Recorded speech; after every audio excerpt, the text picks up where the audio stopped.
Hey everyone, you just tuned in to the Netsuite Podcast, and I'm your host, Kendall Fisher. On this episode, I'm so excited to introduce to you Netsuite's first ever entrepreneur in residence, Ramon Ray. So, what is an entrepreneur in residence, you ask?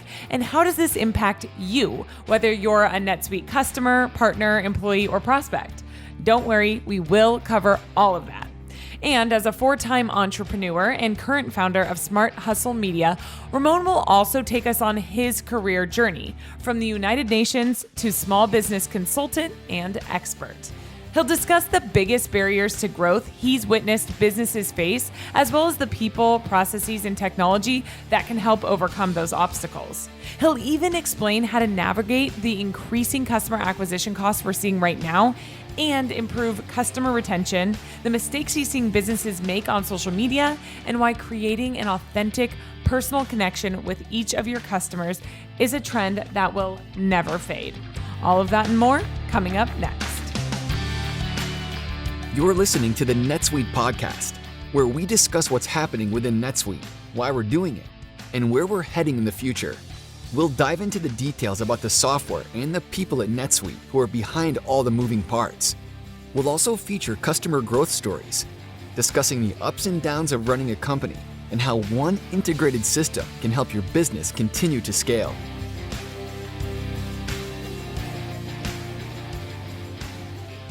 Hi, Ramon. Thanks so much for joining us.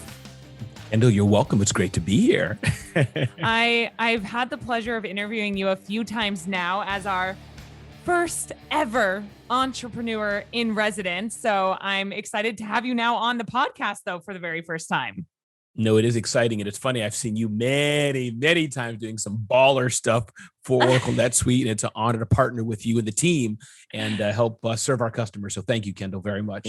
The feeling is mutual. Okay, so I want to start by actually defining this new role here at NetSuite, because not everybody's going to know what it is. So in your own words, what is an entrepreneur in residence? Sure. I think it's comprised of two or three things. I think one, the most important thing I think for Oracle NetSuite is being able to take the experience and industry knowledge that I have in the small business world and being able to bring that to Oracle NetSuite. So I think that's point one, to be able to bring that outside knowledge in to the Oracle NetSuite team. One. I think point two is far as also bringing the Oracle NetSuite aura and vibe and the customers and the great team members, that we know, bringing them to the outside the wall, as it were, to the outside world. Many of the relationships I have, many of the relationships that Oracle NetSuite already has. So the bottom line is, it's kind of taking all the relationships inside and outside, packaging them together and saying, Ramon, you can be one of a few people, which includes Kendall and others executives, and wave the Oracle NetSuite flag outside to the industry, but also being a rabble rouser, as it were, inside Oracle NetSuite as well. Yeah, I kind of want to expand on that a little bit more. So how, for the customers, our current customers in the community that's tuning in right now, how will this whole entrepreneur in residence role really benefit our community? How will you help them harness their superpowers and what we're calling this new age of growth as we move forward from 2020 and into, 2021, thank goodness. Absolutely. I see myself, Kendall, as being a funnel for the customer. So NetSuite has these thousands, and we can talk to two people if you want. We can talk to the current customers and then those who may be listening who are not NetSuite customers, because there's a role for them too. So I think that for the current customers who already know Oracle NetSuite wants to share their knowledge, their experience, how cool they are, and saying, hey, we get to work with some of the best companies on the planet. So part of my role is to help take those stories and working with the team and share them out to the world. So I think that's one role. And I think those who are even not yet customers, NetSuite wants to know and keep kind of a sharp edge, right? NetSuite wants to always know, who should we be talking to? Who should we be paying attention to? What pockets of influence should we understand? And that's a role that I can help in as well. Definitely. I mean, and you really hit the nail on the head. We're not just excited about our product, but we're excited about the people who are excited about our product. And you're one of them, one of the cool guys, if you will. And you have so much, I mean, your network's huge in the small business world. And we're going to actually get into that in a little while and really how that's shaped you into an authority for us. But before we do, I got to kind of take it back to the very beginning. I love to go back to pre where you are now. Um, you actually kicked off your career working for the United Nations for 10 years. Can you tell us a bit about this role and what it entailed? Yeah, that was interesting, Kendall. So I started actually at the United Nations, one of my first jobs right out of high school. So I'm almost 50. People could do whatever math they want. Which I still can't believe, by the way. Indeed. Anyway, but keep going. And as you know, Kendall, I have 2 adult children. And Right. so, but I've been blessed, started my family life, as it were, early. So, and hey, we can do a whole show on that too, the NetSuite family show or something. Right. But yeah, so I started it right out of high school. I had a few jobs as a stock boy, they called us back then, stock boy at a grocery store, and some other things I've done, like many people. Some people waited tables, some people worked in grocery stores. I worked in grocery stores. But the point is, applied to the United Nations, because what they have, Kendall, is at the UN, they have something called the General Assembly. Those who are either in politics or who are in the New York area know that's where all the heads of state come to the New York area and close traffic down. The president comes and all these people come, and they hire extra people to do a variety of roles. So one of the roles I applied for was, in essence, a secretary, a clerk, as it were, kind of your office guy or gal to just help with paperwork, right? You need invoices typed or checks sent out, somebody to go to the post office. That's what I did. And then I was blessed to be promoted to running the entire office. So what they called administrative officer. So I was there for 10 or more years. And I won't steal your thunder, because Kendall, you know what happened after that, but I'll let you say it. But until something happened. That's actually what I want to hear about. I wasn't sure if I would bring it up or you. Now we're like really setting this up, right. But I know. I don't know. I know on your website you call it fired. I don't know if you were let go or fired or what happened, but please tell us a little bit about that. And I really want to know how that impacted your career from there. I mean, obviously 2020, so many people lost their jobs, and I think there's a lot of lessons to learn from that. I think there's a whole new sort of new era of innovation that's stemming from that. But for the people that are kind of a little lost right now, feeling a little hopeless, like what lesson did you learn from being let go from the UN? Absolutely. So indeed, yes, I was fired from the UN. It wasn't like fired like Ramon, like on The Apprentice or something, where my boss walked in, "You're fired, pack your bags, and don't let the door hit you on your behind as you're going out." Not quite like that. Yeah. If it was, that'd be a pretty cool video. But more so, so the bottom line is, Kendall, the UN has strict rules. It's a quasi-government agency, not quite, but that's the framework it's in. Anybody listening who has mothers or fathers, or they work in a government entity, pretty strict rules. They want to make sure there's no nepotism and hanky-panky, et cetera. But bottom line is, Kendall, I had my own business. I came to the UN, but I had this entrepreneurial fire within me for all these years. And so I had permission to run my business up to a certain point, but then, Kendall, the permission was taken away. So at that point, I had started a few companies. I had the entrepreneurial buzz within me, and I kept my business. And it was kind of an amicable, I think is the big word, separation. But my contract was not renewed, and so I used the word firing. But that's what happened to me. And I think that yes, it was interesting. And I will touch into this space about what to do if you don't have your business anymore. And I think now, Kendall, there's 2 different sides. One, as an entrepreneur, I've started several businesses, sold 2 of them, and one of my clients, as it were, in this context, is Oracle NetSuite. So you don't have that per se steady income, as it were, as if you're an employee. You come in, proverbially, I know it's not 9 to 5, but proverbially 9 to 5, you have your job and you leave. You don't have to worry about where the customers are coming from. You don't have to worry about the customers. That's the main thing, and how things are done. As a business owner, you do. But my encouragement to those who've been let go, Kendall, my encouragement to those who are like Ramon, I worked for a business for 5 years, for 10 years, for 12 years, for 2 years, and now I don't. I think there's a few things. A, hone your skills. That's one, whatever it may be.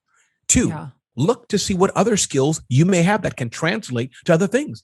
And frankly, Kendall and I are doing this all day long. A wide variety of experience between the 2 of us. We're morphing in our own world. So that's point 2. I think point 3 is that keep your network hot. You want to be loyal to people, yes, for sure. But we know in 2021, or if people are hearing this in 2022, that you just don't know. The economy's crazy. So you don't want to have the mad out all the time, Kendall. I'm looking for a job. No, but just, hey, girlfriend, Kendall, we haven't had coffee in 6 months. Let's catch up. Or, hey, whoever it is, shall we touch base and just have a call? So those are a few things that's helpful. Yeah, no, I love that. I mean, my first job. So I was actually let go. I was a celebrity ghost blogger. So Mhm. I would blog under celebrity names for their like personal blogs when those were like all the rage in Mhm. 2012. And I was let go. And actually, it was in networking. I went to USC, and a girl who was in all of my Spanish classes, I minored in Spanish. A girl who was Mhm. all in all of my Spanish classes, she just randomly, I think, DM'd me on Facebook or Instagram. She was like, "What are you doing for work right now?" I was like, "Oh, hey, great to hear from you. I just was let go, still looking." And she was like, Mhm. "You were always so sweet to me. I actually have an opportunity for you." And it ended up being with E News. And that was like my dream Mm. job out of college. And it's just interesting how you maintain those connections. You're just a good like just be a good person, Yes, and people Kendall. remember you. People remember. So Yes. bad things happen to everybody in life, but if you're a good person through all of it, that'll come full circle. And you got to believe that, right? That's correct. No, absolutely. I think you're right. And I think that's one big lesson, as we talk today. I think the aspect of keep your network hot. And that network could be, right? We've just talked today in the few minutes we've been talking. I think, I have a network of the small business owners that Right. NetSuite can leverage. Or if you're looking for a job, maybe you're listening today and your child needs a job, or your husband or your wife, or whoever's in your life, right? Mm-hmm. Keep your network and let people know, again, not in a begging way, but just, hey, I'm available. I'm Yeah. out there. Here's some skills I have. And I think that's Yeah. a side point I want to underline, Kendall, is that some people don't know how to describe you. So meaning I think it's important. Like for me, I know in my church, Kendall, people used to say, Ramon, did you get a job yet? I'd have to patiently explain, I own my own business. I'm gainfully employed. Oh, really? But you didn't say you're an accountant, doctor, lawyer, or something standard like regular people. So Right. there's Oh that too. my gosh. Wow. Well, you talked about honing your skills from your previous, roles or whatever for your current position. I'm curious, what did you to kind of round out your time with UN? What did you bring from that, and how did that help you build the foundation of your entrepreneurial journey from there? Yeah, I think of late, I mean, diversity and D&I, diversity inclusion. I think Yeah. now it's important, but I think some Yeah. people, it's more of a buzzword. We just rattle it off, kind of like what do they call it, greenwashing back in the day. Yeah. So it is an important thing, though. By the way, I want to underline that. But my point Mhm. being is that I think at the UN, Kendall, you better love diversity if you're working at an organization where you're Right. in an elevator with 10 people, white folk, black folk, and every color in between. Yeah. You look at Kendall and think she doesn't know Arabic and don't know this girl is fluent in Arabic. And no matter how Right. she looks, or you look at a guy like Ramon and don't know that I was born in China and I speak fluent Mandarin. And by the way, those who don't Wow. know, I'm a black guy. So my point being is, you look at people in the UN, that's where you appreciate the diverseness, because and the joke I used to say is, Kendall, you can't gossip in the UN, meaning you're assuming, oh, those two guys are speaking Spanish. Let me talk in French. Yeah. No, all Yeah. three of those guys may be fluent in French and you don't know it. Wow. Wow. Yeah, that would be an amazing experience. That just I mean, just to be immersed in that. I can only Yes. imagine how much, you take away, and how awesome that is to be surrounded by so many different people of different backgrounds and cultures, and, wherever they're from and languages. That's pretty amazing. Correct. Um, And it humbles, I just want to add, it humbles you a bit, Kendall, as well, because, I had, when my children were smaller, many of our mhm, friends are Indians, from India. And, mhm, and, and in fact, many Asians eat with proverbial chopsticks. I'm sure not all. So, but my yeah, point is, many Indians eat with their hands. So my kids, right. oh, why are they eating with their hands? Why aren't they using fork and knife? And I would tease them as they got older, like, wait a minute. Why aren't we eating with our hands? Why are we Right. using a fork and knife? So Right. that, to that point, to put a bow on that aspect of this appreciation, that yes, there are some things that you can hold value and you have your values and all that, but in general, Kendall likes green, I like pink. Hey, go figure, we're both good Right. people. Right. And for what it's worth, I love pink. It's my favorite color. But anyway, I mean, it's just as we've talked about, especially it's amazing that it's been brought up, especially over this past year. But what should have always been talked about was just the diversity of thought, right? Like you Yeah, just said, I mean, yeah. using your hands versus using chopsticks versus using a fork. Mm-hmm. I just love that, to be able to open up a business in general to think differently than the way you've always thought. Right. So yeah, incredible. That's an incredible way to start your entrepreneurial journey. And I do want to know, kind of tell me a little bit. You mentioned, you started three businesses. or now 4, right? You started 4 businesses, Mm-hmm. you sold 3 of them. Can you tell us kind of what you did and how that all came together? Sure. And so, of course, the journey from today backwards many years, but the first one was a technology consulting company, and it was small, just me, one person business. But back in the day, whatever, I don't know, Kendall, 20 something years ago, I say 20 because I can't remember the exact dates, but about 20 something years ago, my children were small.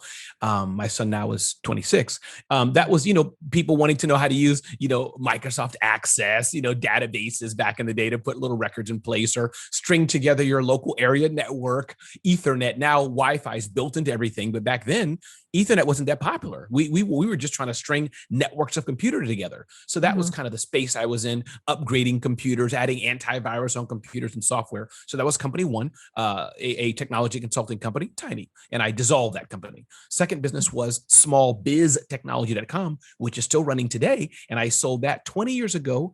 2 years ago. So whatever that is. So that's a blog in essence, kind of like my current company, which covers the world of technology and small business. And it's still an active website and company, and a blogging company runs that. The third business, Kendall, was an event business, the Small Business Summit. And that was an event business bringing together hundreds and hundreds of business owners at each event, which I did with a partner at the time, Marion Banker, who I still hold dearly in my heart. And I sold that one to another event company. And then today, of course, I have Smart Hustle Media, which is a media company where we produce events, have online content, et cetera, serving small businesses and getting to partner and work with amazing brands like Oracle, NetSuite. So those are my 4 companies, and sold 2 of them. Amazing. Well, I'm noticing a theme here.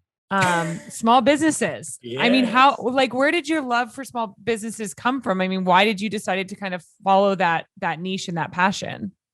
Yeah, I wish I had a smarter answer, Kendall, and I'm sure that if I thought about it longer, I would know where that clicked in. But I think I know when I was at the UN, when I started my first consulting company, the technology one, metaphorically, this is not the part I'm going to say now. We had a travel agent who used to provide tickets for us in our office. And I would just hang out with him. I became friends with him. And he was my first client, Kendall. He'd say, Ramon, I have these 3 computers. You've networked your computers at the UN. Could you help me? And maybe that's kind of how it started, knowing that, you know what?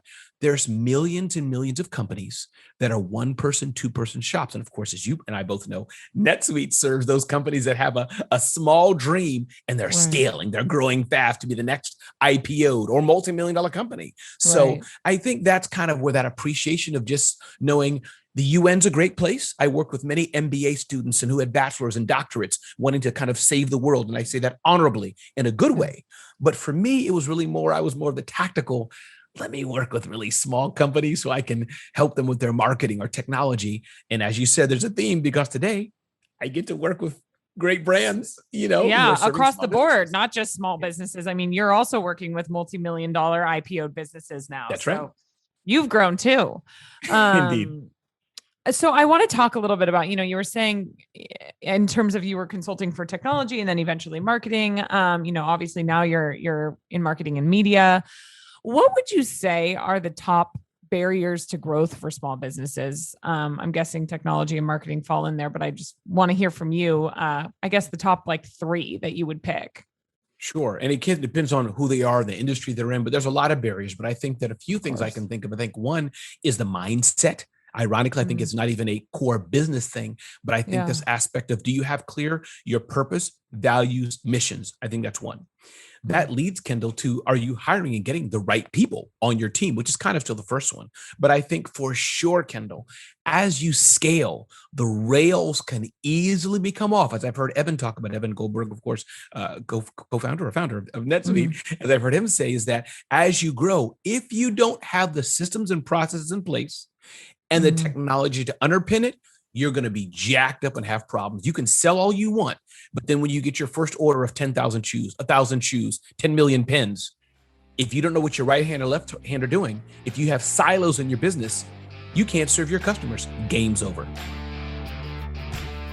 Does your business have trouble managing inventory, projects, or even getting paid on time? Don't let spreadsheets and QuickBooks hold you back. If you want to get your business to a better place, take action now and make the move to NetSuite. Stop paying for multiple systems that don't give you the information you need when you need it. Ditch the spreadsheets and all the old software you've outgrown. Now is the time to upgrade to NetSuite by Oracle, the world's #1 cloud business system. NetSuite gives you visibility and control over your financials, HR, inventory, e-commerce, and more. Everything you need, all in one place, instantaneously. Whether you're doing $1 million or hundreds of millions in revenue, save time and money with NetSuite. Join the over 24,000 companies using NetSuite right now. Let NetSuite show you how they'll benefit your business with a free product tour at netsuite.com/business. Schedule your free product tour right now at netsuite.com/business. netsuite.com/business. You know, having been a consultant for so many small businesses, and yourself now working with NetSuite and working with, you know, our customers and our prospects, what are the biggest barriers to growth then when it comes to actual business systems? I mean, where do you see companies miss out when they're running on businesses that can no longer scale with them, or when they're duct taping systems together, or what have you? Yeah, I mean, I think it's a few things, and I think it's always those two halves. A, are the leaders able to grow? And of course, NetSuite is not a leadership company, meaning as it were, but that's one half of the equation. Are the leaders able to grow and scale with the company and think like a larger company? But then you have the technology, which has to match that. So if you're trying to run on systems that are the proverbial glue and gum, and you're running and things literally, Kendall, are crashing, things literally, you're getting error messages, things literally don't have the capacity to support. You got that new contract from Walmart. You got that new contract from Cisco. You opened up your fifth office. You're hiring your 500th employee, and you're still running on systems where you were 2 guys in a garage or 3 girls in a townhouse. You're going to have problems. The system just can't take it. It's either going to take longer, or things are going to begin to literally crash. And I've had the honor to talk to many NetSuite customers about their journey. I can't remember the gentleman's name. I remember his hair though, Kendall. He had kind of like a cool spiked hair, and you may know who he is. But point is that I talked to him, and he was saying he was using kind of some other technologies, great software at the time. But as he grew, it took longer and longer. As he grew, reports took more and more time. As he grew, the systems couldn't handle it because it wasn't made for where he was going. So that's some of the problems that happened for sure. Was it the CFO of Adtegrity, Jason Balk? Thank you. That's it. I knew you'd know who it was. Yes, because actually a couple people have commented on his hair. He has great hair. Yes, that's super funny. So then, I mean, how have you seen businesses overcome these? I know we're obviously, you know, we're on the NetSuite podcast. We know that ERP helps, but I am curious, and in other ways you've seen, you know, businesses really overcome this whole, you know, myriad of systems or manual processes, or spreadsheets, or, you know, any of the things that you just named. Yeah, I think it's a combination of things. And I think there's not one solution, of course, but I think it's a perfect combination. I think, if you have the processes in place, let me put it that way, the process in place. Yeah. And that's mapped out really well. And that takes, Kendall, that's not a tech issue. Are you talking to your customers? Are you talking to your employees? Are you talking to the frontline employees? Are you doing some ride-alongs, right? Are you in tune with your company? That's the process. No technology needed. Just understanding that. Now that you have that nugget, now you can map the right technology and saying, we need technology that can fit in and that can help map or carry on this process that we have. Now you have those two. And then the third leg, now do we have the leaders? Do we have the right people in place that can help us run with this? And I think that's how you have a fine-tuned company. You have Malcolm Gladwell, Jim Collins, Good to Great. You have Malcolm Gladwell talking about the books he does. And many of these books, these leaders who research companies, I think you find this is the trifecta. The human capital, the humans who can do this well, the processes that can do it well, and then you have the tech behind it. All three of these mapped together, now you can hum. Of course, you have to have the financing, you have to have your sales team in order. All these things must go hand in hand, but I think that's where it starts. And of course, you want to minimize, Kendall, all the silos. Minimize silos. I may make a t-shirt about that and sell it. I don't know. We'll see. I like it. I think NetSuite would be in on that. Minimize silos. I don't know if you know that you just did this, but the 3 barriers to growth for small businesses you named are mindset, hiring, and tech. And then how to overcome those barriers are also mindset, hiring, and tech. Have the right mindset, the plans, the processes in place, have the right people that can help you fulfill, whatever, if it's implementing a new system, implementing an ERP, implementing NetSuite, having the right people to help you do that. And then really being able to take on the technology and grow with it and scale with it and take advantage of it. Make sure you're getting the best return on your investment. That's pretty cool that those all three align. I don't know if you knew you did that. Not quite. I was just on the Kendall show chilling out and talking. So you brought it out of me. I love it. I love it. Something else we're talking a lot about right now is customer acquisition costs, which became significantly higher over the past year, obviously with more online shopping. How can growing businesses be smarter about acquiring customers right now? I know this is a big realm for you and you're an expert in this field. So I just have to ask you while it's hot topic for our customers and our audience. Yeah, a few things that come to mind to me. I hope it's not going to be in threes again, but I think that before we even talk about getting net new customers, which is important, make sure we're really dialed in on our current customers and there's no leakage. So I think that's important. Just the surveys, the reviews, asking questions. Are we a company that has a culture that customers want to stay with us? I think that's one. Yeah. Going back to culture, Kendall, I think that also is a great way to get new people. Everybody wants to work with hot people, ballers, right? As in whatever you want to take that. But the point being is your company also attracting customers to you, the right ones to you? So I think that's point number 2. And then 3, Kendall, and I know we do this in the advertising world quite a bit.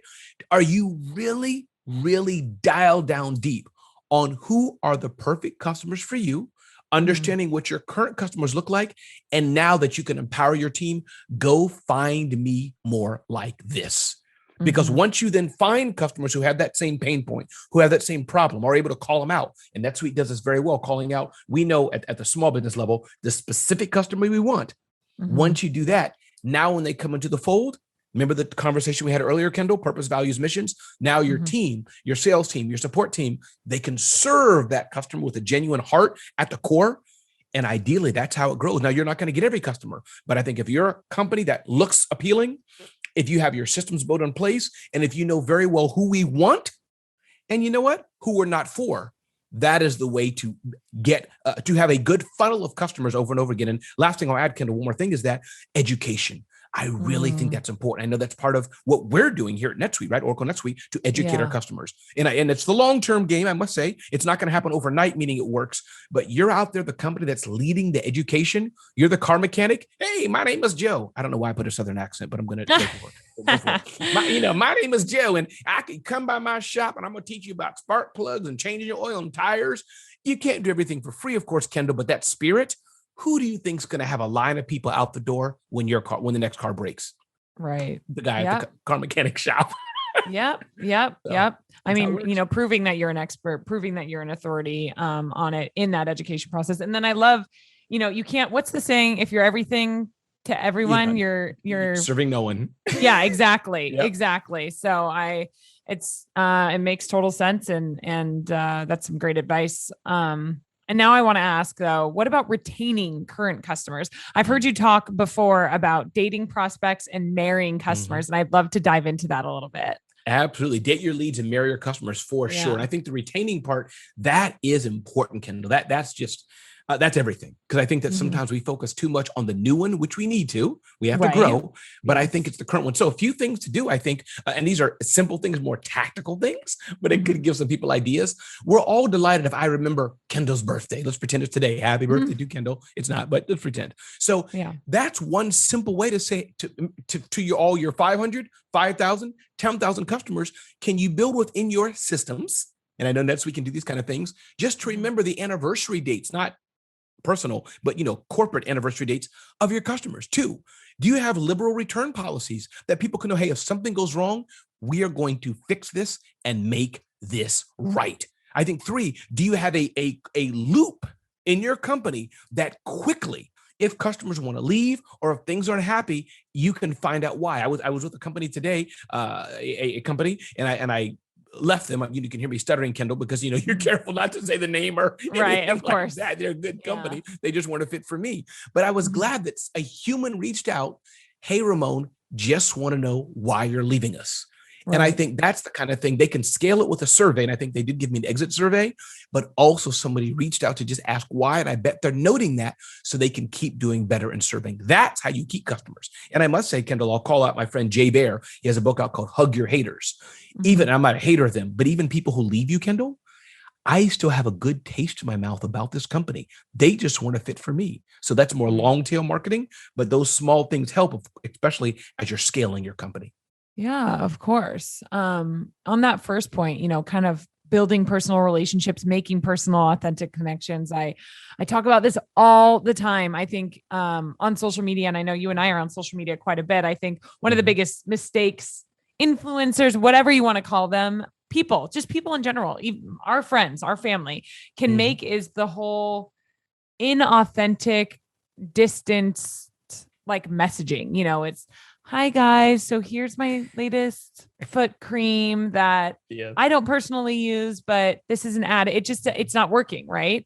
And with brands, I mean, people are seeing beyond the pretty Instagram pictures and the perfectly, set up feed. I think what people want more than ever is authenticity. And your latest book, Celebrity CEO, touches on this a little bit. It touches on how founders and CEOs can really impact their customers' brand, create personal connections with people, and improve customer acquisition and retention.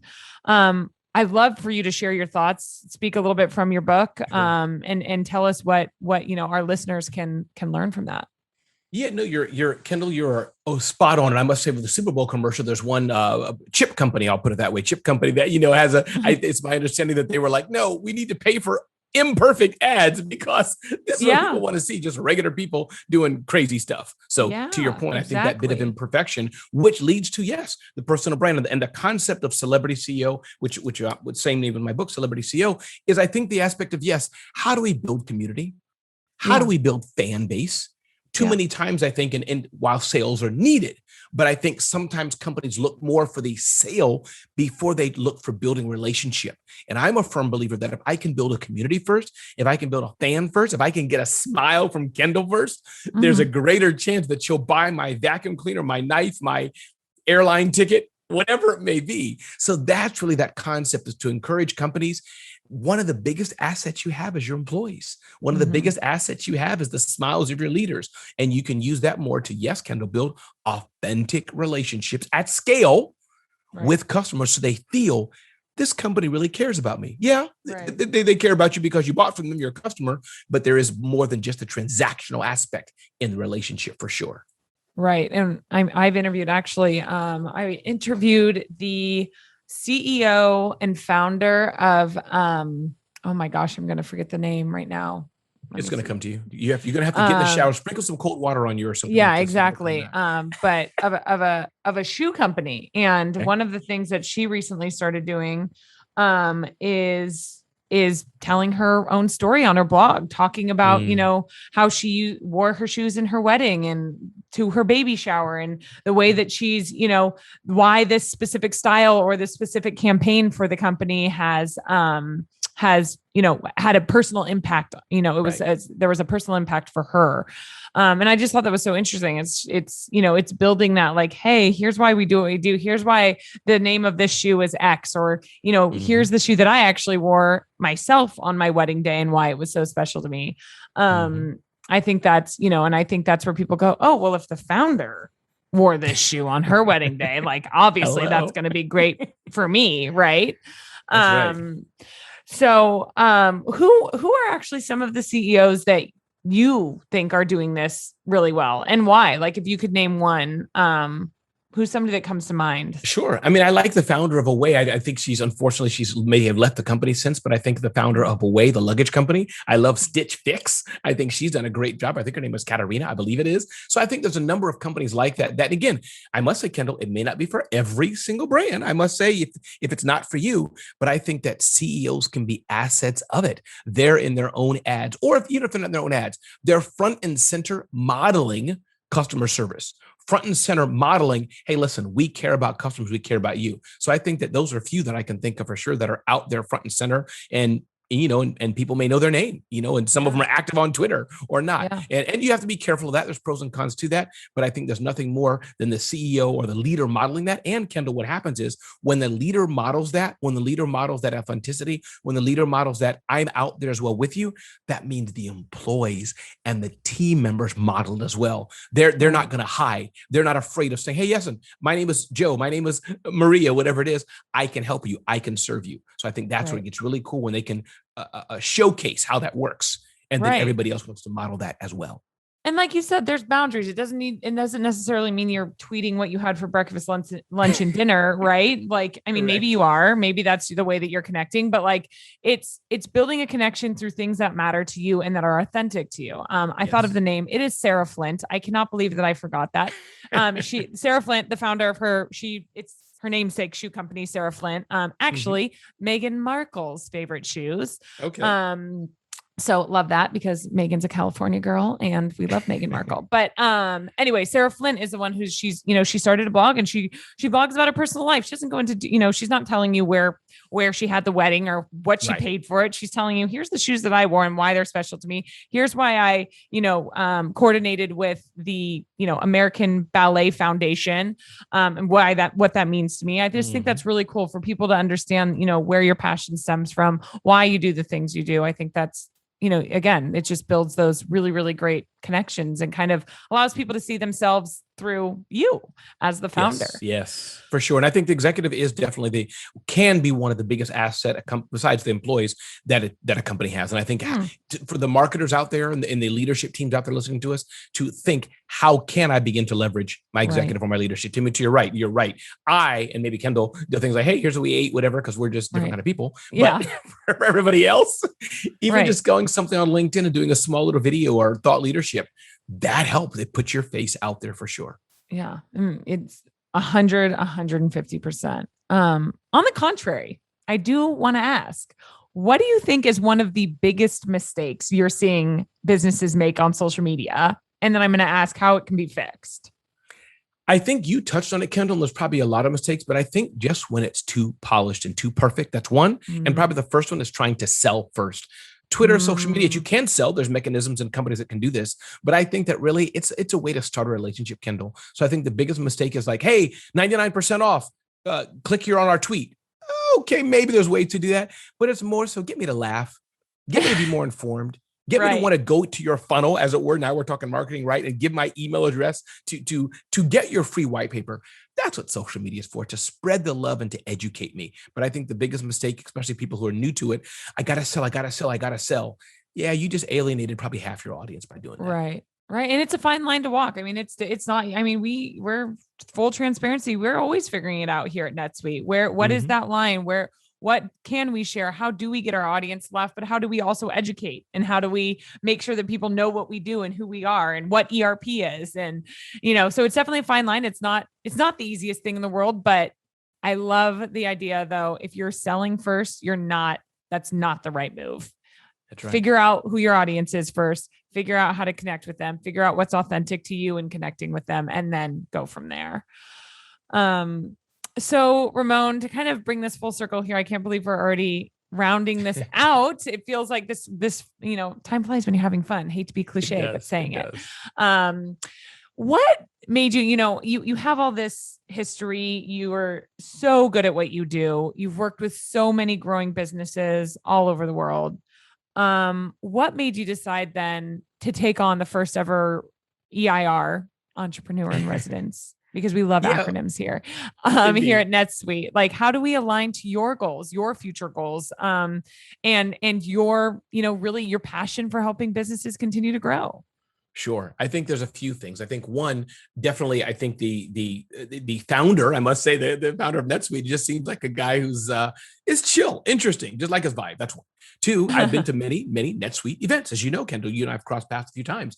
And I think just the vibe, the mojo of the blend of the customers, the team, what's going on. And then three, y'all got some baller customers. I mean, some of, as I understand it, the stats are that many have IPO'd, and those who don't just have some cool things, from the smallest ones, like I'll shout out my new friend Jimmy of Soap Stendal, I think it is, to others who I've gotten to know.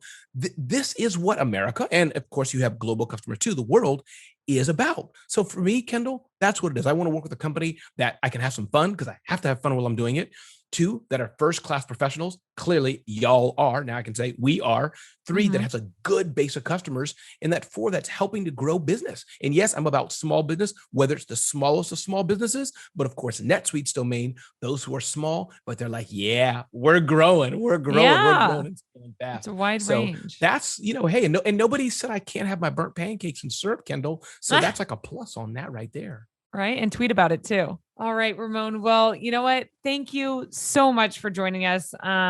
This was, I always love hearing your story, even though I've heard it now a couple times, which I love, but I feel like I learn new things every single time. So thanks for joining us. Thanks for being on with us today, and looking forward to everything that's to come from your entrepreneur in residence role. Indeed. Thank you for having me, Kendall. Take care. So many amazing takeaways. And I love that Ramon actually practices what he preaches. Authenticity, personal connections. I mean, you can hear it right here in this podcast episode. Such a joy to have him on. And Ramon, thank you for another great conversation. I also want to make sure I thank our editing crew over at Lampstand for another great episode. And of course, all of you for being great, all the time and tuning in. So remember, rate, review, and subscribe for more. Have a great one. You just listened to the NetSuite Podcast. Be sure to tune in every week with more NetSuite developments, stories, and insights into the benefits of one integrated system to help you run your business.